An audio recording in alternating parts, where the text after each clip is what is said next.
The minimum wage is off the table. In the Senate, at least for now, as part of the president's $1.9 trillion COVID relief plan. We talked about this, Ilan Moy joins us now with more. We were jumping the gun trying to figure out who is a yes or a no before you found out whether it could be in the bill in the first place, based on reconciliation.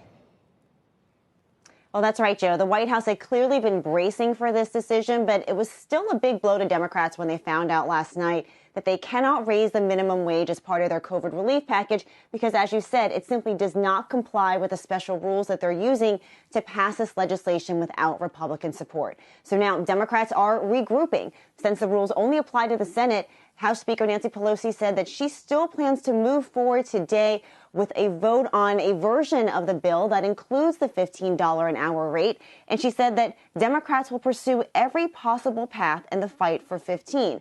Meanwhile, progressives said they're ready to go nuclear. They're pointing to the real problem, they say, which is the rules, and they urge party leadership to either ignore the parliamentarian's decision or get rid of the filibuster. And Senator Bernie Sanders, one of the chief proponents of raising the wage, said that he is going to get creative. He said he's working on a new measure that would get rid of tax deductions for big businesses that don't pay at least $15 an hour. And guys, he said that he plans to push for that to be included in the final bill instead. So the fight is still not over yet.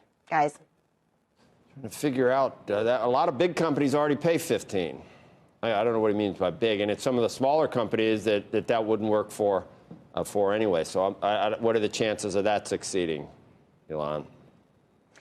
Not very high of that actually being included in the final bill. He's proposed things like this before. There was the Stop Walmart Act that he put forth a couple of years ago that would have prevented companies from buying back their stock unless they paid at least $15 an hour. He had a Stop Bezos Act in which he had that beef with Amazon, if you remember, that would have forced them to pay for some of the government services that he said their workers were using. So he does have support within the progressive movement for these ideas. It would definitely comply with the Byrd rule that you talked about earlier. But I think that in some ways, having the parliamentarian make this decision actually was a silver lining for Democrats because it allowed them to avoid that sort of intra-party bickering over whether the rate should be $11 an hour or $15 an hour or be included at all. That could have hung up passage of the broader bill. Yeah, and Costco announcing today, they're going to 16 or something. So, well, Costco's been out in front of things, I think.